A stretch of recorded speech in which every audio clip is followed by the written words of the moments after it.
Assalamualaikum adik-adik, selamat pagi, siang, atau malam. Nah, sekarang kita akan mempelajari sumber daya alam. Pada kali ini, saya akan menjelaskan sumber daya alam dalam bentuk virtual. Nah, di mana adik-adik bisa melihat sekelilingnya menggunakan fitur 360 derajat video yang berada di bawah pojok kanan yang bisa melihat sekelilingnya. Diharapkan semuanya mempelajari dan memperhatikan semua yang saya akan jelaskan pada video 360 derajat ini. Sekarang kita langsung saja cus ke materinya teman-teman. Sebelum masuk ke materi sumber daya alam, kita harus mengetahui pengertian apa sih itu sumber daya alam. Nah, sumber daya alam adalah sesuatu ada di sekitar alam lingkungan hidup kita yang dimanfaatkan untuk berbagai kepentingan dan kebutuhan hidup manusia agar dapat hidup lebih sejahtera. Sumber daya alam ini juga bermanfaat bagi kelangsungan hidup masyarakat sekitarnya yang bisa dimanfaatkan untuk sebagai bahan baku makanan atau energi. Dengan penjelasan yang ini, berikut mind map materi sumber daya alam sebagai berikut. Nah, adik-adik bisa melihat mind map sumber daya alam yang diawali dengan sumber daya alam beserta pemanfaatnya. Nah, di sana itu ada pengertiannya, kemudian ada menurut wujudnya, kemudian ada persebaran sumber daya alam di Indonesia, kemudian ada pengelolaan dan ekosistem sumber daya alam dengan prinsip ekovision, dan sumber daya menurut sifat dan proses pemulihannya digolongkan.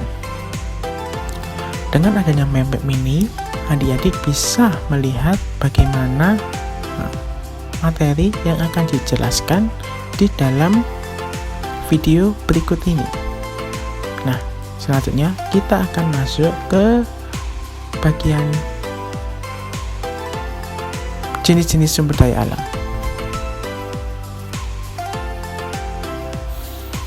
Nah, sekarang kita akan masuk ke jenis-jenis sumber daya alam. Nah, sumber daya alam itu memiliki dua karakteristik, yaitu yang pertama sumber daya alam biotik, yang kedua yaitu adalah sumber daya alam abiotik. Dengan sumber daya alam yang memiliki karakteristik tertentu, sehingga berdasarkan pada karakter itu dapat diklasifikasikan atau penggolongan sumber daya alam. Langsung saja kita cus ke sumber daya alam biotik. Sumber daya alam biotik. Sumber daya alam biotik merupakan segala kekayaan alam yang bersumber dari makhluk hidup, baik dari hewan maupun tumbuhan. Nah, bisa kita lihat di sini. Yang pertama ada hewan. Hewan itu contohnya seperti ada kuda atau sapi. Kemudian ada tumbuhan, yaitu adalah pohon-pohon, kemudian pisang, dan lain-lain. Nah, dengan sumber daya alam biotik ini, di mana kita memanfaatkan sumber daya alam yang berasal dari makhluk hidup.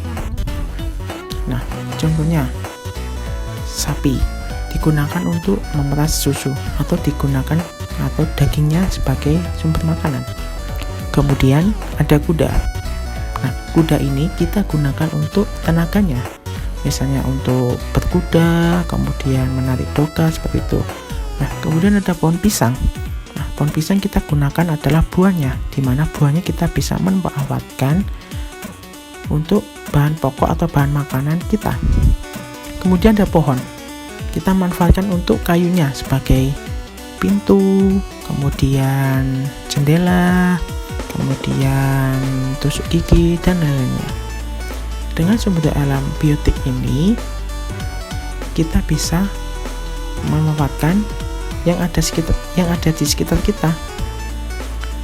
Dengan maka itu, kita harus menjaga dan memanfaatnya dengan sangat betul untuk menjaga kelestarian dan manfaatkan dengan sebaik-baiknya sehingga tidak akan punah untuk anak cucu kita. Selanjutnya kita akan bergeser ke sebelahnya, yaitu sumber daya alam abiotik. Nah, pada sumber daya alam abiotik ini adalah sumber daya alam segala bentuk kekayaan alam yang dapat membantu keberlangsungan hidup manusia yang bukan berasal dari makhluk hidup. Nah, dari pengertiannya itu ada beberapa contoh di sini, antara lain seperti ini. Nah, di sini kita bisa melihat ada pertambangan, kemudian ada pertambangan minyak, kemudian ada gua atau stalagmit, dan ada batuan. Nah, di mana sumber daya alam ini kita manfaatkan yang bukan berasal dari makhluk hidup, tetapi yang berasal dari dalam bumi. Dengan adanya sumber daya alam ini, kita bisa manfaatkan segala yang ada di dalam bumi ini. Contohnya seperti gua. Nah, gua kan di sana kan ada stalagmit, kemudian ada batuan-batuan, seperti itu. Nah, kemudian kita lihat lagi ada minyak. Nah, minyak itu kan terbentuk dari endapan fosil-fosil dari purbakala. Nah, fosil-fosil atau plankton-plankton itu akan menjadikan dia sebagai minyak.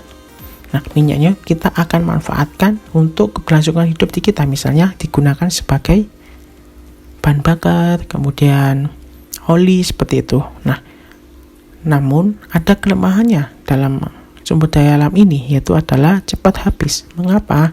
Karena sumber daya alam ini jika kita gunakan terus-menerus akan habis dan tidak bisa menikmati anak cucu kita, seperti itu.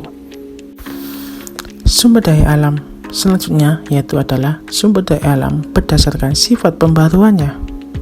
Nah, sumber daya alam ini yaitu adalah jenis-jenis sumber daya alam yang berdasarkan sifat pembaruannya. Yang pertama, ada sumber daya alam yang dapat diperbarui, kemudian ada sumber daya alam tidak dapat diperbarui, dan ada sumber daya alam yang tidak terbatas. Nah, kita langsung cus ke sumber daya alam yang dapat diperbarui. Sumber daya alam yang dapat diperbarui ini adalah jenis sumber daya alam pertama menurut sifatnya adalah sumber daya alam yang dapat diperbarui atau renewable resources. Sumber daya alam yang dapat diperbarui adalah jenis sumber daya alam yang relatif mudah untuk dipulihkan, dan waktu yang diperlukan untuk pemulihan pun tidak terlalu lama, sehingga ketika sumber daya alam jenis ini habis, maka dalam waktu dekat sumber daya alam tersebut dapat diperoleh kembali melalui proses pembaruan. Proses pembaruan dari sumber daya alam jenis ini tidak dapat dilakukan secara alamiah maupun dengan rekayasa manusia, misalnya reproduksi atau pengembangbiakan. Nah, contoh sumber daya alam yang dapat diperbarui yang kita lihat di sini adalah ada hewan, kemudian ada tumbuhan. Mengapa? Karena hewan dapat berkembang biak secara alamiah, kemudian tumbuhan bisa berkembang dengan alamiah. Hewan berkembang biak dengan alamiah dengan cara dia memproduksi dirinya dengan cara perkawinan. Kemudian dari hasil perkawinan tersebut akan muncul anak dari hewan tersebut. Kemudian, sedangkan tumbuhan dia akan berkembang biak dengan tunas atau biji. Dengan demikian, sumber daya alam yang dapat diperbarui ini dia itu bisa mengembangbiakan sendiri, tidak direkayasa oleh manusia maupun mesin. Nah, selanjutnya ada sumber daya alam tidak dapat diperbarui. Nah, jenis atau klasifikasi sumber daya alam menurut sifatnya yang selanjutnya adalah sumber daya alam yang tidak dapat diperbarui.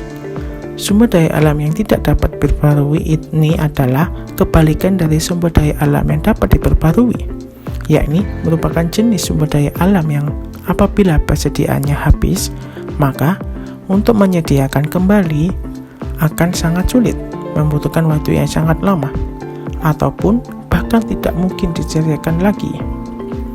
Proses penyediaan kembali sumber daya alam ini membutuhkan waktu yang sangat lama sekali, teman-teman, hingga berjuta-juta tahun lamanya.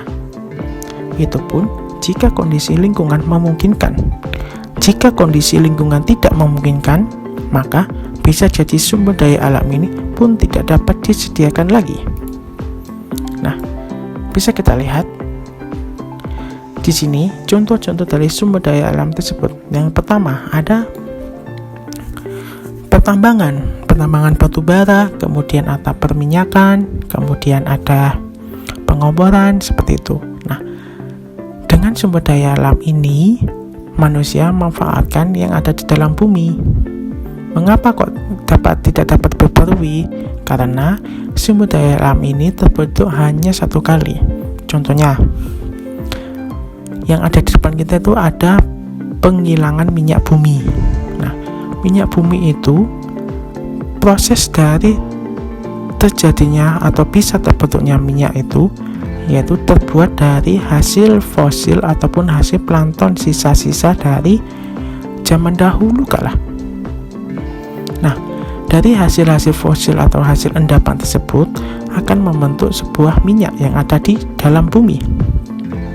Nah, minyak tersebut akan digunakan oleh manusia sebagai bahan bakar, oli, ataupun minyak goreng.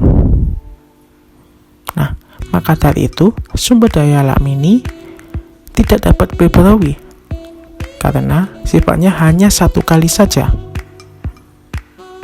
Nah, selanjutnya kita akan beralih ke sumber daya alam tidak terbatas. Jenis sumber daya alam yang ketiga ini adalah sumber daya alam menurut sifatnya, yaitu sumber daya alam yang selalu ada atau sustainable resource. Sumber daya alam jenis ini merupakan sumber daya alam yang tidak pernah habis atau selalu ada di alam. Hal ini terjadi karena sumber daya alam jenis ini mengalami siklus sepanjang masa.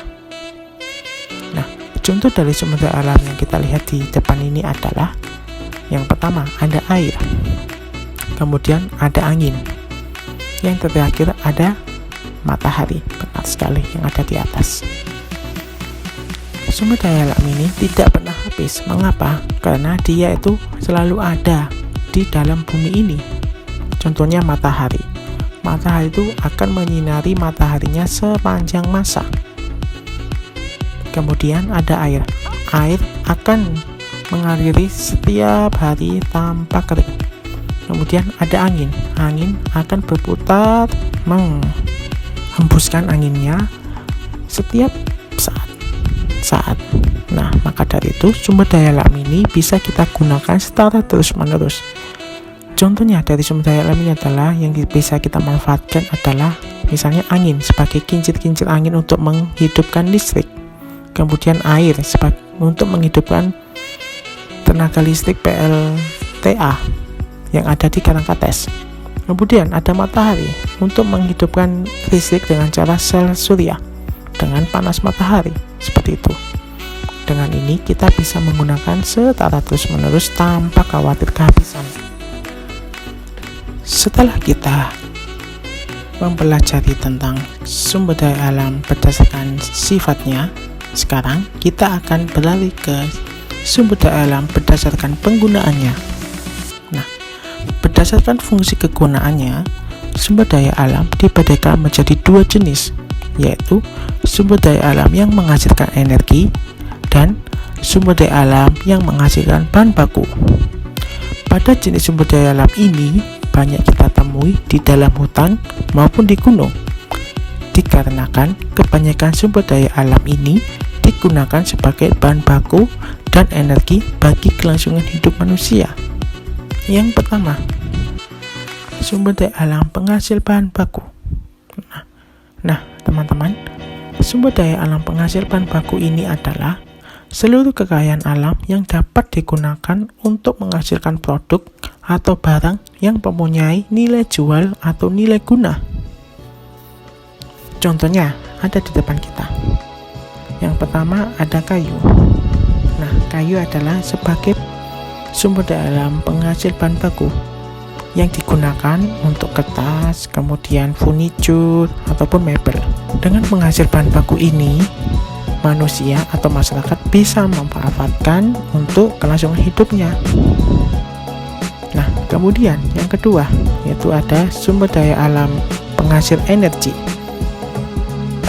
Pasti adik-adik sudah tahu kan apa sih itu penghasil energi itu?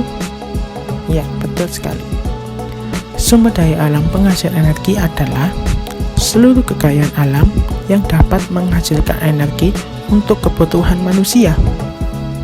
Nah, dengan sumber daya alam ini diharapkan manusia ataupun masyarakat dapat memanfaatkan untuk kelangsungan hidup. Nah, contohnya itu seperti yang ada di depan kita. Nah, ada kincir angin, kemudian ada sel surya. Nah, pada kincir angin ini kita gunakan atau kita manfaatkan angin sebagai penghasil energi listrik. Kemudian ada sel surya, kita gunakan dari panas matahari yang dikonversi ke dalam energi listrik. Contohnya lagi ada penghasil panas bumi yang ada di dalam bumi. Nah, panas bumi ini kita manfaatkan untuk penghasil energi listrik juga. Nah, dengan sumber daya alam penghasil energi ini kita bisa meringankan pekerjaan kita. Contohnya, mesin membutuhkan energi yaitu bahan bakar. Nah, bahan bakar tersebut diperoleh dari dalam bumi atau minyak. Nah, minyak itu akan menggerakkan mesin tersebut. Mesin tersebut akan membantu pekerjaan manusia. Nah, seperti itu sumber daya alam energi yang diharapkan oleh manusia. Nah, setelah ini kita akan mempelajari konservasi sumber daya alam. Nah, setelah kita mempelajari jenis-jenis sumber daya alam dan pemanfaatannya, kita harus mempelajari konservasi sumber daya alam juga. Mengapa? Karena menurut Undang-Undang Nomor 32 Tahun 2009 tentang pelindungan dan pengelolaan lingkungan hidup, konservasi sumber daya alam adalah pengelolaan sumber daya alam untuk menjamin pemanfaatannya secara bijaksana, serta kesinambungan kesediaannya dengan tetap memelihara dan meningkatkan kualitas nilai serta keanekaragamannya. Sedangkan kerusakan lingkungan hidup adalah perubahan langsung dan atau tidak langsung terhadap sifat fisik, kimia, atau hayati lingkungan hidup yang melampaui kriteria baku kerusakan lingkungan hidup. Jadi, konservasi sumber daya alam dan pengendalian kerusakan lingkungan adalah usaha pengelolaan sumber daya alam untuk menjamin pemanfaatannya secara bijaksana serta kesinambungan ketersediaannya dengan tetap memelihara dan meningkatkan kualitas nilai serta keanekaragamannya dengan cara mengendalikan perubahan langsung dan tidak langsung terhadap sifat fisik, kimia, dan hayati lingkungan hidup yang melampaui kriteria baku kerusakan lingkungan hidup.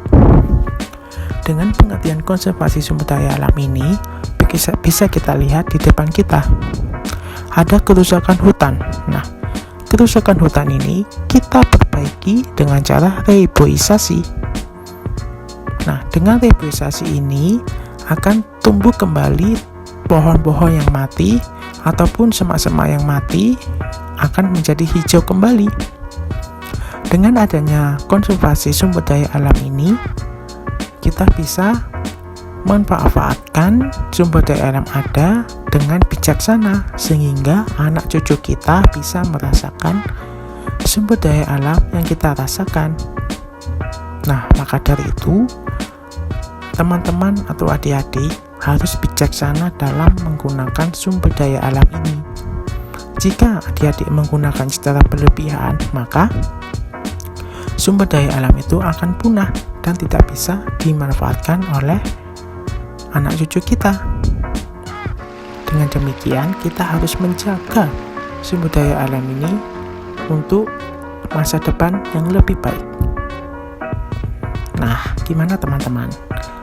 Dengan penjelasan ini, pasti kalian sudah paham dengan apa itu sumber daya alam. Nah, sekian dari saya. Mohon maaf jika ada kesalahan kata, tutur kata, maupun percakapan saya. Sekian, Assalamualaikum warahmatullahi wabarakatuh. Selamat belajar dan sehat terus.